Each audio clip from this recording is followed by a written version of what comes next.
Why does being honest feel like a risk? Like saying what you actually think might cost you the connection of the people in this room. In social and romantic settings, this person presents as perfectly agreeable and accommodating. They are the chill friend who never has a conflicting opinion. But that outward calm hides a different internal reality. When asked if they're okay, they reflexively say, "I'm fine," even when their body is tight with the stress of what they aren't saying. That apparent ease is a strategy for protection. It's a way to navigate a world that feels fragile. This is relational suppression. Relational suppression is a psychological pattern where an individual constantly filters their true emotions to avoid the possibility of conflict. While others praise them for being easy to love, they are actually living in a state of constant caution, fearing that any sign of their true self will lead to abandonment. This behavior often traces back to a specific version of the past. Imagine this same person at 8 years old, with those same soft features and watchful eyes.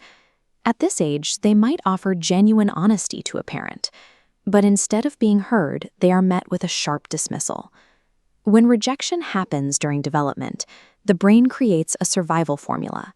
It links honesty to distance and distance to a loss of connection. This becomes a subconscious baseline. The child learns that speaking their mind is a threat to their relationships. To stay close to the people they need, the child begins to suppress their true feelings. They learn being what others want ensures they won't be left behind. That adult agreeableness isn't a personality trait. It's the result of childhood moments where being yourself felt like it cost you love. By adolescence, this pattern hardens. Communication with peers, the constant pulse of digital interaction, all become sources of intense anxiety. Every text message is an ordeal. They type, delete, and retype, terrified that a single wrong word will cause a rift they can't fix. They stay easy to be around by agreeing with everyone else, a tactic that keeps them included but leaves them feeling disconnected from who they actually are. In the workplace, this fear of friction keeps them silent. They sit in meetings with valid ideas, yet they never speak up, convinced that their opinion might cause tension. In their romantic lives, the brain is still using that childhood data. It assumes that any emotional distance is a sign of an impending and painful loss. The adult is stuck repeating these silencing patterns, keeping people close by relying on survival strategies that were designed for an 8-year-old.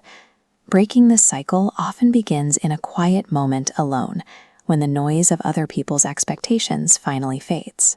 They might find a resource, like a podcast on behavioral echoes, that begins to put words to the tension they've felt for decades. The adult begins to distinguish their behavior from their identity. They see that being easy was a way to stay safe, not an inherent part of who they are. This realization leads to a small, intentional act of rebellion. In a normal conversation, instead of nodding along, they choose to say something honest, even if it's uncomfortable. This shift creates a spike in anxiety. They are testing new boundaries and unlearning a lifetime of silence, which is a destabilizing process. But moving through that anxiety is the only path to a relationship that is actually authentic. It starts by looking back and asking, when did your honesty become unsafe?